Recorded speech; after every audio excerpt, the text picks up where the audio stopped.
시청자 비평 플러스는 YTN을 돌아봅니다. 연인 간에 일어나는 신체적, 정신적 공격 행위를 교제 폭력이라고 합니다. 안타깝게도 최근 이 피해 사례가 꾸준히 늘고 있는데요. YTN은 이 사안을 어떻게 전하고 있을지 교제 폭력 보도를 오늘 뉴스 리뷰 Y에서 살펴봅니다. 이번 주는 어떤 시청자 의견이 들어왔을까요? 시청자 톡톡 Y에서 살펴봅니다. 잠시 후에 만나보시죠.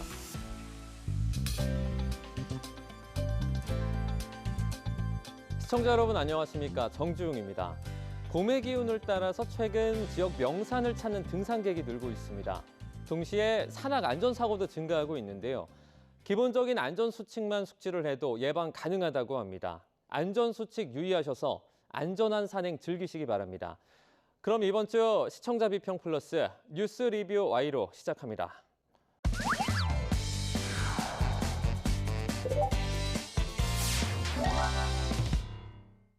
네, 세 분 어서 오세요. 안녕하십니까?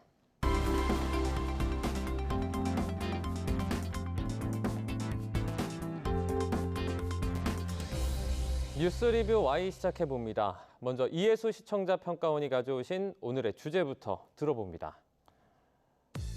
20대 대학생의 전 연인 살해 사건, 파장이 가라앉지 않고 있습니다. 살인까지 이어지고 있는 교제 폭력이 갈수록 늘면서 사회적으로 큰 문제가 되고 있는데요. YTN은 이 사안을 어떻게 다루고 있을까요? 오늘 뉴스 리뷰 Y 교제 폭력 보도를 살펴봅니다.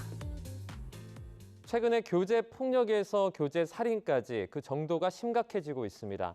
대책이 시급한 상황인데요. 이럴 때일수록 경각심을 알리는 언론의 역할이 무엇보다 중요할 것 같습니다. 이 내용을 다룬 YTN 보도 살펴보도록 하겠습니다. 먼저 박사님, 보도 내용 어떻게 보셨습니까? 네, 그 전 연인을 살해하는 교제 살인, 또 폭력 소식에 두려움과 공포심이 돕니다. 이 헤어지자는 말에 교제 폭력을 휘둘렀다는 소식이 한 달에 한 번꼴로 뉴스로 나오고 있는데요. 한때는 연인이었던 사람인데 이제 헤어지자는 말에 폭력이나 살인까지 저지른다니까 이 연인들 사이에서 막연한 두려움이나 또 공포를 느낀다는 일이 이상한 일만은 아닐 것 같습니다. 지난 6일이죠. 20대 남성이 결별을 통보한 여자친구를 살해하는 사건이 발생했습니다.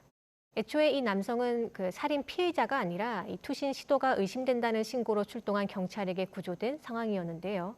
단독, 여친 살해 의대생, 부모 통화 끝에 양 노크와 피해자 발견 90분 지체라는 보도를 보면 피해자는 파출소에서 경찰과 약 1시간 20분 동안 이 수사에 비협조적이었음을 짐작할 수 있습니다. 왜 투신하려 했는지 추궁하는 경찰에게 A씨가 적극적인 진술을 하지 않았다는 건데요. 이 경찰의 설득 끝에 부모와 통화한 A씨가 그제야 소지품 등을 언급해서 경찰이 A씨의 가방을 찾으러 건물 옥상에 다시 갔다가 이 살해당한 피해자를 발견했다는 겁니다. 아무래도 이런 정황 때문인지 가해자 신상에 대한 보도라든지 또 사이코패스 검사 유무와 관련해서 언론 보도가 많았던 것이 아닌가 짐작하게 합니다. 이 가해자가 누구인지 또 어떤 이유에서 그랬는지 궁금한 사건이긴 하죠. 이 피해자와 어떤 관계에서 또 어떻게 사건이 벌어졌는지 궁금합니다. 그런데 이 사건 초기 언론 보도에서 언급한 이 가해자 신상 내용을 보니까 이 서울에 있는 의대에 다니는 재학생이라는 점을 주로 부각했습니다. 특히 A씨가 수능 만점 출신이고 또 명문대 의대생이라는 사실이 알려지면서 이 사건은 의대생 살인 사건으로 관심이 집중되는 모양새를 좀 보였습니다. 말씀하신 것처럼 피의자 신분이 부각되면서 사건의 본질이 흐려지는 아쉬운 보도들이 있었는데요. 여자친구 살해한 20대 수능 만점 의대생으로 확인, 그리고 수능 만점 의대생의 살인 앵커 리포트와 같은 보도입니다.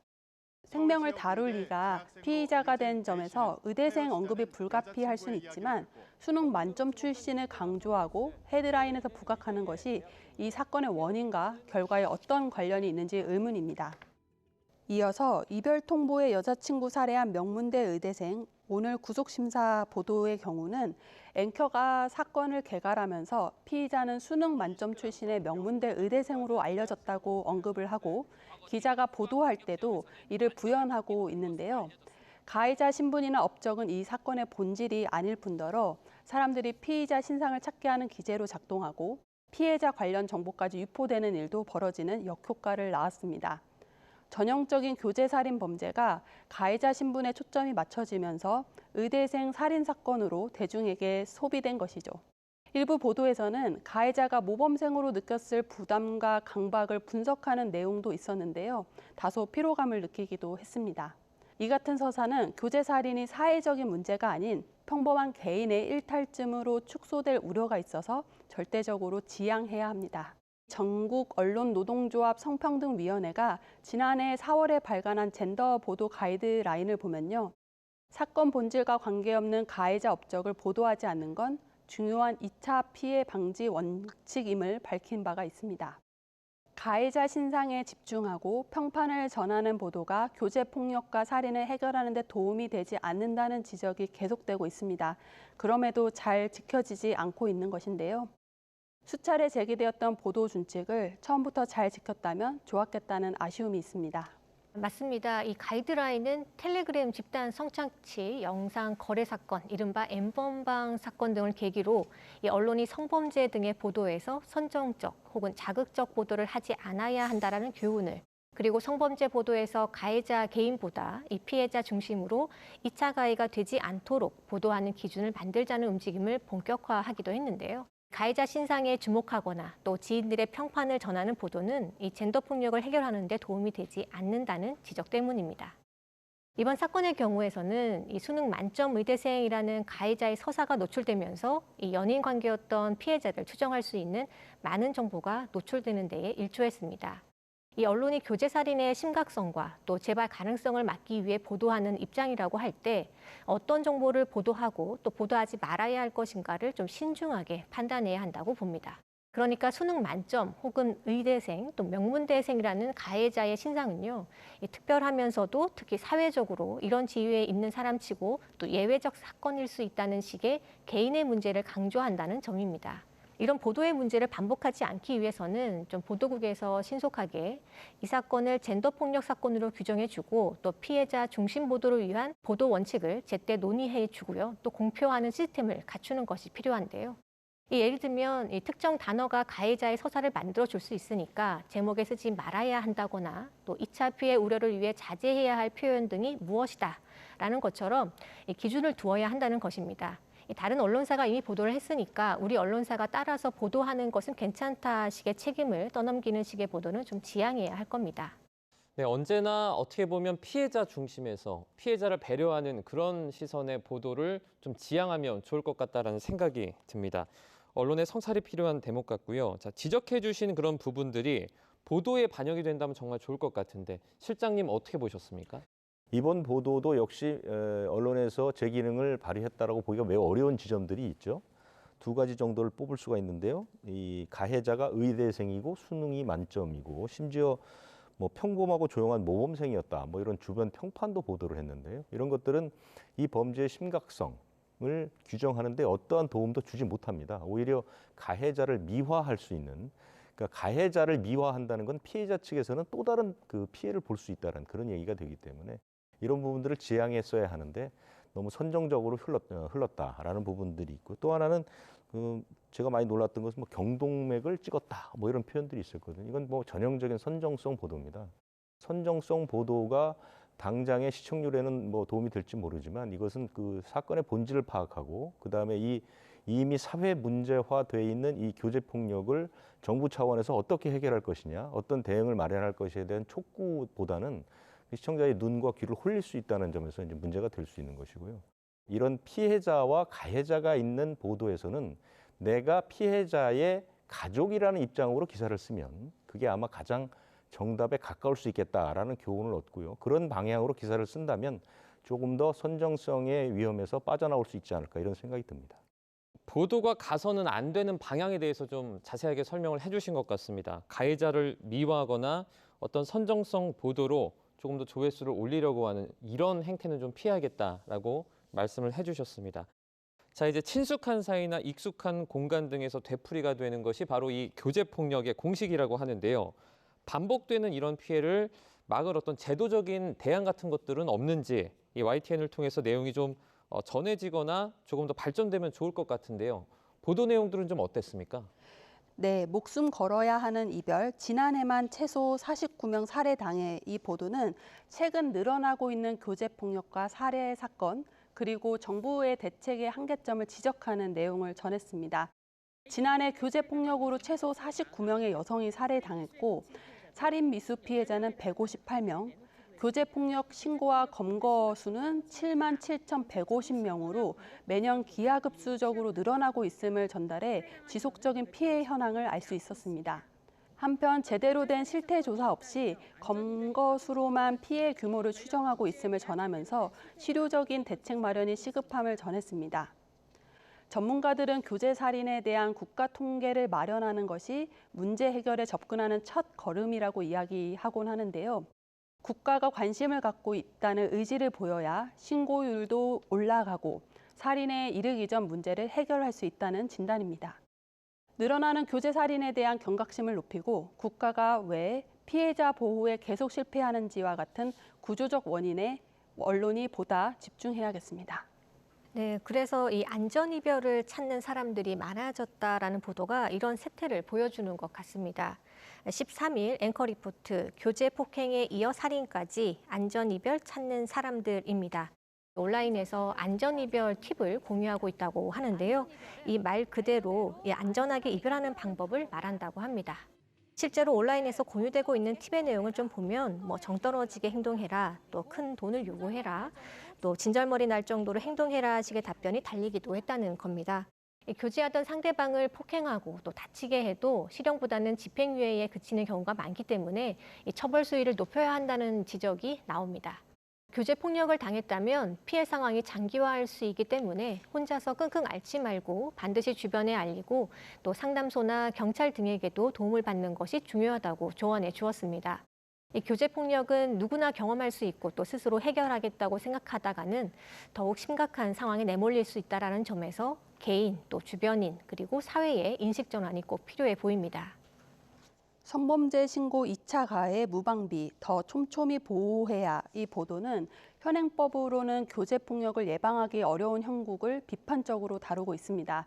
분리 조치나 접근 금지와 같은 피해자와 가해자를 즉각 분리하기 위해서는 스토킹 처벌법에 근거해야 하지만 그 범죄를 인정하는 조건이 까다롭기 때문에 어디까지나 구두 경고로 그친다는 점을 지적했는데요. 그럼에도 21대 국회에서 가해자의 접근을 제한하는 법 개정안이 발의만 됐을 뿐 논의조차 되지 않음을 비판했습니다. 결국 범죄가 예상되는 상황에서도 피해자가 가해자로부터 안전하게 분리될 수 없는 상황인데요. 이 보도는 법의 빈틈 아래 예방할 수 있었던 범죄까지 놓치고 있는 현실을 잘 짚어주었습니다. 언론의 주목을 받았을 때만 발의를 반복하는 국회의 행태에 씁쓸해지기도 했습니다. 네, 맞습니다. 이 교제 살인에 대한 처벌과 또 예방 시스템을 논의해야 한다라는 목소리가 커지고 있습니다. 정부는 이미 6년 전에 이 교제 폭력을 근절하겠다며 구속 수사 등 엄정 대응하겠다는 내용의 종합 대책을 발표한 바 있습니다. 최근 통계를 보면 교제 폭력 검거 건수는 증가 추세를 보이지만 검거된 피해자들의 구속률은 2%대에 불과합니다. 교제 폭력은 주로 폭행이나 또 협박죄가 적용되는데요. 반의사 불벌죄라 피해자가 원치 않으면 처벌이 어렵다라는 한계가 있습니다. 전문가들은 스토킹이나 또 가정폭력과 달리 가해자에게 접근 금지 명령을 내릴 법적 근거가 따로 없다는 한계점을 지적하고 있는데요. 교제폭력 피해자에 대한 보호 절차를 마련하는 내용의 법안이 여러 발의됐음에도 모두 폐기됐거나 또 폐기를 앞두고 있어서 이를 위한 예방 조치에 대해 사회적 논의를 구체화해야 한다는 의견에 좀 공감이 갔습니다. 단일 사건을 넘어서는 종합적인 분석과 대책을 마련하는 것도 중요할 텐데요. 교제살인 평균 징역 20년, 대중수용 못할 것, 내부 자성도 이 보도는 사법부 내부에서 강한 처벌을 강조하는 목소리가 나오고 있음을 지적했습니다. 지난 2년간 선고된 교제살인 관련 1심 판결문을 분석한 결과를 보면 여성 피해자가 압도적으로 다수이고 평균 형량은 징역 21년 정도임을 이야기하고 있습니다. 문제의식에 걸맞는 자료 확보로 취재의 정성이 돋보였는데요. 이어서 대구지법 재판부의 사례를 들면서 교제살인 범죄의 적정 형량을 두고 사법부 내부에서도 이견이 있음을 짐작해 했는데요. 양형 기준을 재정비하고 가해자 접근 금지를 포함한 피해자 보호 조치 신설 등 입법 개선이 필요하다는 목소리도 커지고 있다라고 마무리해 관련 법의 제정의 중요성도 강조했습니다. 무엇보다 명문대 의대생이라는 사실을 부각시키는 연인 살해 사건에 매몰되지 않고 생산적 논의를 이끄는 문제의식을 담은 진중한 보도로 가치가 높았습니다. 이제 과거에는 그 안전 이별이라는 말에 대해서 실감을 잘 못했습니다. 그런데 뭐 조금 전에도 들었지만 폭력 이런 얘기를 들으니까 좀 실감이 많이 가는 것 같습니다. 자, 법 사각지대에 대한 이야기도 나오고 있고요. 범죄 근절을 위한 정부의 적극적인 대책이 필요한 때인 것 같습니다. 실장님, 심각성을 알리고 어떤 대응을 하도록 유도하는 어떤 보도 태세가 좀 필요할 것 같아요. 통계에서 보셨지만은 이 교제 폭력이나 살인은 이미 사회적으로 꽤 심각한 문제입니다. 그리고 이 신고 건수가 전체 사례에 비하면 상당히 적은 그 비율일 가능성이 매우 높은 것이 사회에서 보는 시각은 이 교제 폭력이나 교제 살인을 그냥 사귀는 과정에서 일어나는 해프닝 정도로 보는 사회 시각이 있기 때문에 그렇습니다. 그리고 또 하나 우리 박사님께서 말씀해 주셨지만은 지금 그 현행 법에는 이 교제 폭력이라는 정의도 마련돼 있지 않습니다. 그래서 대부분 어떤 식으로 입건이 되냐면은 폭력이나 폭행죄로 입건이 됩니다. 그런데 폭력이나 폭행죄는 반의사 불벌죄라고 해서 피해자가 처벌을 원치 않으면 처벌할 수가 없습니다. 교제 폭력이 일어났을 때 가해자가 피해자를 일정 부분 설득할 수 있다는 부분이죠. 왜냐하면 우리는 지금 사귀고 서로 좋아하고 있는 과정이기 때문에 내가 너를 뭐 이렇게 손을 댄 것이 그냥 그 교제의 과정이고 네가 나를 양해해 줄 수 있지 않겠냐 해서 피해자가 처벌을 원치 않는다고 하면 그 사건 자체가 종결이 되는 것이죠. 이것이 계속 반복이 되다가 결국 피해자가 참지 못하고 뭐 신고를 하거나 처벌을 원한다고 말을 하면 그때 이제 이것이 폭력이 가해져서 살인까지 이어지는 대부분의 사건이 이런 식으로 이제 발달을 하게 되는 것이거든요. 그렇기 때문에 아까 박사님들이 말씀하신 것처럼 스토킹 범죄라든가 가정폭력처럼 피해자가 즉시 분리될 수 있는 조치, 이런 조치들, 이런 것들도 빨리 마련을 해야 됩니다. 그리고 또 하나는 정부에서 사건이 일어날 때마다 이것은 교제 과정에서 일어나는 일이 아니라 명백한 범죄라는 것을 알릴 수 있도록 강력한 처벌을 반복해서 고지할 필요가 있습니다. 언론도 물론 당연히 그런 방식으로 해야 되겠죠. 하지만 지금 언론 보도는 이런 교제 폭력이나 살인 사건이 일어났을 때 대부분 선정적인 보도로 많이 흐르고 있다는 점이죠. 이건 언론들이 좀 반성해야 될 부분이고요. 지금 스토킹 범죄라든가 가정폭력 예방법에 버금갈 정도로 강력한 법이 빨리 만들어져야 된다 이렇게 생각을 합니다. 마지막으로 유익했던 보도를 하나 언급하고 싶은데요. 남성을 대상으로 하는 성폭력 범죄도 매년 늘어나고 있습니다. 가정폭력 피해 남성 상담 비율 5.9%, 보호시설은 한 곳. 이 보도는 가정폭력과 스토킹에 의한 피해가 남성에게도 발생하고 있고 심지어 남성 피해자를 위한 보호시설은 서울시에만 있고 여성시설의 1.5% 수준에 불과하다는 문제를 알렸습니다. 전문가와의 인터뷰를 통해 여성 피해가 많은 건 사실이지만 남성 보호 장치도 필요하고 피해자가 다양할 수 있다는 가능성도 고려해 제도가 설계되어야 함을 전했는데요. 성범죄 피해자는 남성도 포함될 수 있다는, 여성만 국한되지 않는다는 사회의 통념을 변화시키는 데도 기여할 수 있는 보도라 생각합니다. 또 남성 피해자 대상의 제도와 대책 마련이 지연되고 있다는 문제를 짚어 유의미했는데요. YTN이 이러한 실태를 꾸준히 보도해 주었으면 합니다.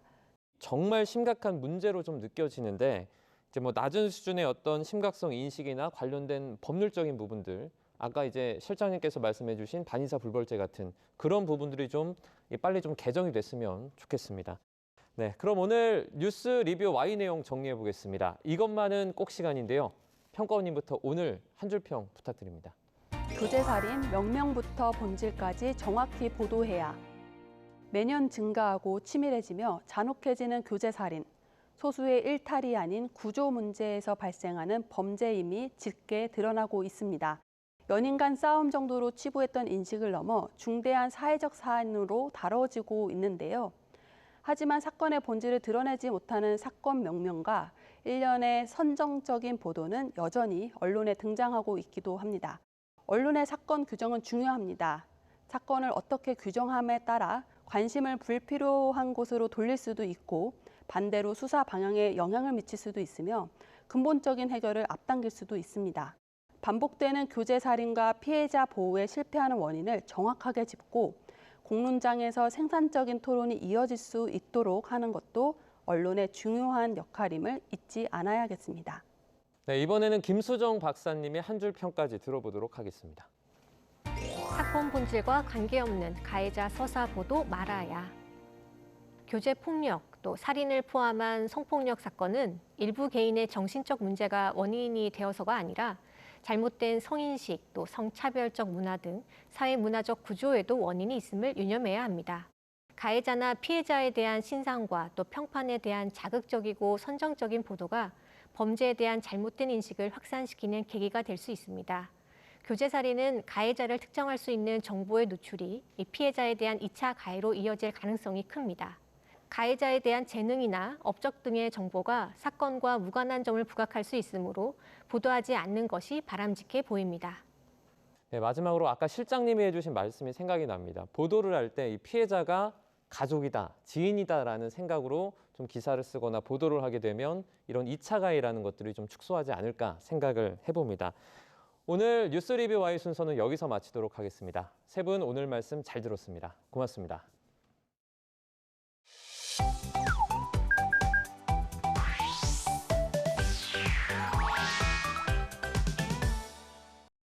YTN을 향한 시청자 의견이라면 모두 귀 기울여 듣고 답하는 시청자 톡톡 Y 시간입니다. 오늘 주목한 시청자 의견을 AI 앵커 Y구가 소개해드립니다. 지금 바로 만나보시죠.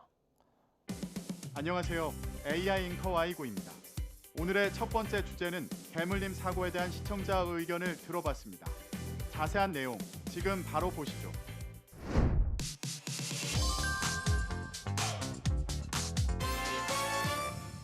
개물림 사고가 잇따르자 사람을 문 개는 견주 의사와 상관없이 안락사시킬 수 있는 법적 근거가 마련됐습니다. 하루 이틀일이 아닌 개물림 사고가 끊이지 않으면서 이에 대한 대책과 나아가 예방책까지 마련해야 한다는 소식을 담은 리포트가 있었습니다.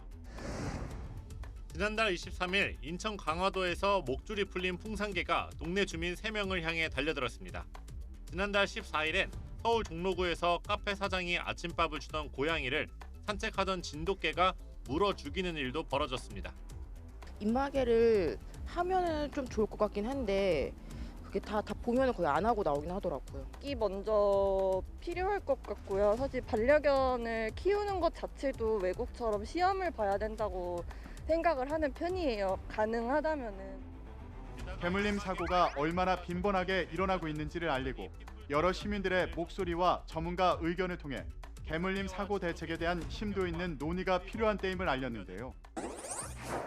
리포트 속 시민 인터뷰 중에 반려견을 키우는 것 자체도 외국처럼 시험을 봐야 한다는 말이 눈에 띄었는데 우리나라보다 동물복지나 반려동물 문화가 더 빨리 자리 잡은 해외 국가의 사례를 자세히 소개하면 의미 있을 것 같다는 시청자 의견이 있었습니다.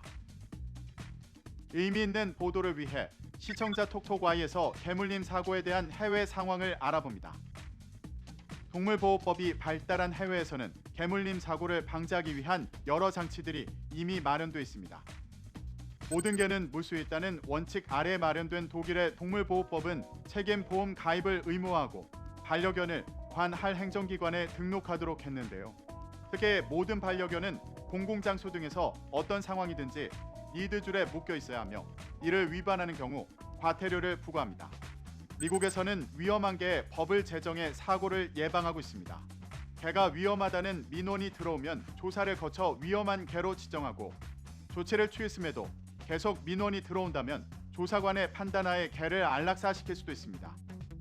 북미에서 가장 효과적인 동물관리 시스템을 가진 도시 중 하나로 꼽히는 캐나다 캘거리는 책임있는 반려동물 인식 조례를 제정했습니다. 이에 따르면 개가 사람에게 상해를 입혔거나 다른 개를 죽였을 경우 개 주인은 재판을 받고 $10,000, 약 1,200만 원 이상의 벌금이나 실형을 받을 수 있다고 합니다. 성숙한 반려동물 문화 조성을 위해 주인의 경각심은 물론 법 제정 등을 통한 관리가 필요한 때입니다. 다음으로 시청자 톡톡Y 두 번째 주제는 전세 가격 상승에 대한 시청자 의견을 들어봤습니다. 어떤 내용을 담고 있는지 이어서 확인해 보시죠.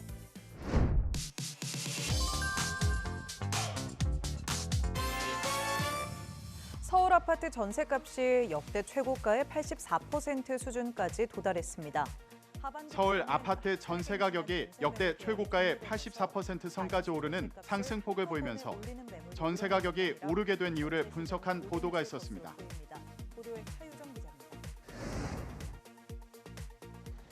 서울 송파구의 한 아파트 단지.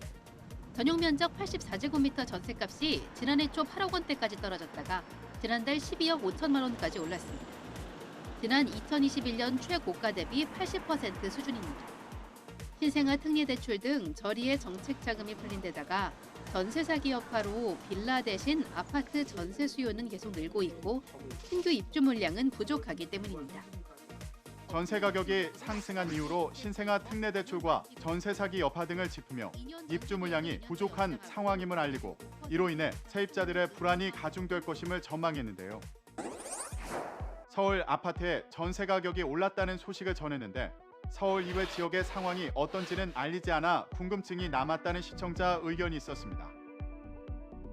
궁금증이 남지 않는 보도를 위해 시청자 톡톡아이에서 서울 이외 지역의 전세 가격 상황을 살펴보겠습니다. 한국부동산원이 5월 9일 발표한 5월 첫째 주 전국 주간 아파트 가격 동향에 따르면 서울 아파트 전세값은 0.09% 올라 전주의 0.07%에서 상승폭이 확대됐습니다. 인천과 경기 지역의 아파트 전세 가격도 상승폭이 확대됐습니다. 인천 부평구와 서구는 신축과 살기 좋은 신도시 위주로 상승했는데요. 경기 지역에서는 이천시가 신규 입주 물량으로 하락했으나 성남 중원구가 은행동 상대원동 위주로 올라 상승했습니다. 반면 지방의 아파트 전세값은 0.02% 하락해 낙폭이 확대됐는데요. 서울과 지방 간의 전세 가격 분리가 심화한 모습입니다. 공표지역 178개 시군구 중 전세값이 상승한 지역은 94곳에서 113곳으로 증가했고 보합지역은 14곳에서 7곳으로 하락한 지역은 70곳에서 58곳으로 감소했습니다. 마지막으로 오늘 시청자 톡톡아이 세 번째 주제는 참진드기에 대한 시청자 의견을 들어봤습니다. 이어지는 내용도 지금 바로 만나보시죠.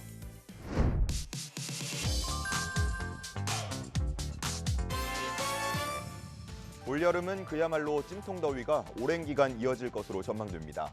다가오는 여름에 무더위를 전망하며 날씨 영향으로 인해 온열 질환과 진드기 등 시청자가 주의해야 할 점을 알린 리포트가 있었습니다. 지난해 온열 질환자는 1년 새 80% 넘게 늘면서 2,800명대로 급증했습니다. 문제는 올해 여름이 더 강하고 더 길다는 점입니다. 온갖 병원체를 전파하는 감염병 매개체로 꼽히는 참 진드기는 무더위 때 경계 대상입니다. 참 진드기 활동을 분석한 참 진드기 지수는 평년보다는 37% 넘게 올랐고 무더웠던 지난해보다도 30% 가까이 늘었습니다. 작년에 온열 질환자가 급증했는데 올해는 더욱 심한 무더위가 예상돼 예방수칙 준수를 당부하고 늘어나는 참진드기를 경계해 피해를 줄일 수 있는 방법 등 사전에 알아두면 좋은 정보들을 전했는데요. 날씨가 더워지면서 참진드기의 위험성에 대해 알렸는데 참진드기에 물린 경우 직접 떼지 말고 병원을 가는 것이 안전하다고 했는데 이유를 덧붙이지 않아 궁금했고 더불어 참진드기에 대한 자세한 정보를 알고 싶다는 시청자 의견이 있었습니다. 자세한 내용을 보충하기 위해 시청자 톡톡아이에서 참진드기에 대한 구체적인 정보를 알아봅니다. 참진드기가 증가한 원인은 평균 기온의 상승입니다. 지난달 평균 기온은 지난해 4월과 비교해 1.8도 올랐는데요. 전국적으로 살펴보면 제주도와 경북을 제외하고 모든 지역에서 참진드기 지수가 크게 증가했습니다. 참진드기는 중증 열성혈소판 감소증후군, 진드기맥의 뇌염을 비롯한 바이러스, 라임병을 일으키는 세균, 퓨어를 발병하게 하는 리케치아 등 다양한 병원체를 전파하는 감염병 매개체입니다. 참진드기에 물렸다고 해서 모두 중증 열성혈소판 감소증후군이나 라임병에 걸리는 것은 아니지만 일부 참진드기가 중증 열성혈소판 감소증후군 등 바이러스를 보유하고 있어 주의가 필요합니다. 또한 보도에서 참진드기를 병원에 가서 떼는 게 안전하다고 설명한 이유는 몸에 붙은 참진드기를 발견하면 물고 있는 구기 부분을 직접 제거하는 것이 어렵고 2차 감염 우려가 있어 의료기관을 방문해 안전하게 제거할 필요가 있다고 질병청 관계자가 전했습니다. YTN 방송의 부족한 부분을 채우는 시청자 톡톡 Y 시간. 다음 주도 다양한 시청자 의견과 함께 돌아오겠습니다.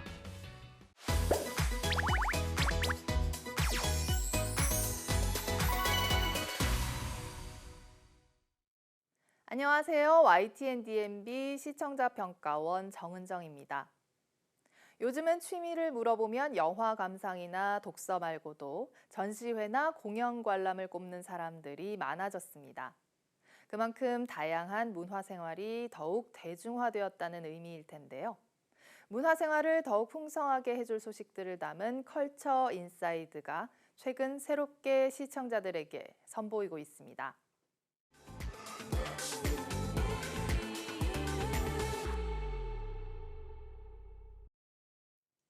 컬처 인사이드는 문화 현상을 분석하는 짧은 리포트와 문화 인터뷰, 속보이는 랭킹, 문화 캘린더로 구성됐는데요.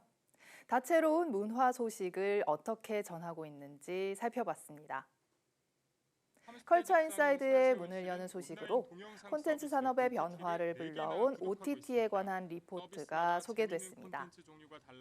TV 시청 대신 OTT를 구독하는 것으로 콘텐츠 소비 형태가 변화한 상황과 관련 업계의 변화, 남겨진 숙제를 짚어주고 있습니다.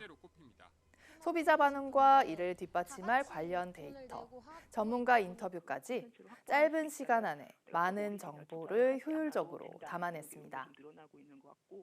이어진 한국 미술시장 전망에 관한 리포트는 다양한 관련 전문가들의 의견을 들을 수 있었습니다. 국내 미술 경매 시장 낙찰액이나 관람객 수, 해외의 관심과 같이 우리나라 미술 시장을 둘러싼 여러 가지 요소들도 살펴볼 수 있었습니다. 문학의 화제의 인물을 만나보는 문화 인터뷰 코너에서는 데뷔 50주년을 맞은 가수 김연자 씨를 만나봤습니다. 조금은 딱딱할 수 있는 두 개의 리포트 이후 따뜻한 분위기의 스튜디오에서 진행자와 편안하게 이야기를 주고받는 형식의 인터뷰로 전환돼 프로그램의 중반부가 조금 더 활력을 얻었다고 생각합니다. 인터뷰 중간중간을 채운 과거 사진과 영상들은 50년간 무대를 빛낸 가수의 세월을 더욱 실감나게 느낄 수 있도록 해줬습니다. 랭킹을 통해 알아보는 문학의 핫 이슈는 영화 같은 뮤직비디오 탑5라는 주제로 준비됐는데요.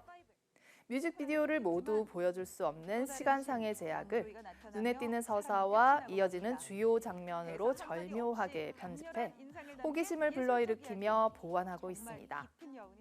직접 뮤직비디오를 찾아보고 싶은 마음이 들게 하는 코너였습니다. 마지막 순서는 공연, 전시, 콘서트, 도서까지 한눈에 담은 문화 캘린더였습니다. 주요 문화 행사를 한 화면에 3개로 추려 주목도를 높였습니다. 화제의 도서 순위는 지난주 대비 변화도 간단히 표시해준다면 순위에 오른 책들이 얼마나 인기를 끌고 있는지 파악할 수 있는 좋은 정보가 될 것 같습니다. 개봉하는 영화나 클래식 공연 정보를 번갈아 소개하는 것도 고려해 볼 만합니다.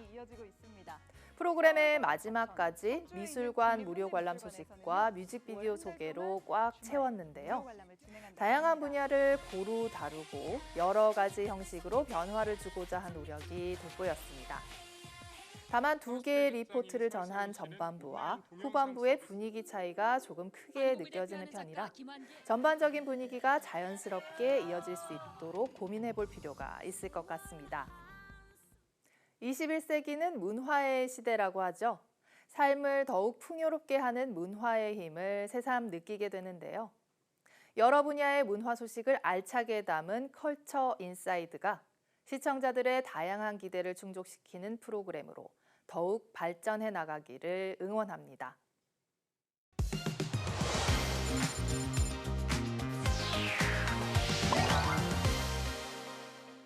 시청자의 목소리로 YTN을 되돌아봅니다. 방송에 대한 여러 의견들 SNS와 홈페이지를 통해 남겨주시고요. 시청자 비평 플러스는 다음 주 더 새로운 의견으로 돌아오겠습니다. 시청해주신 여러분 고맙습니다.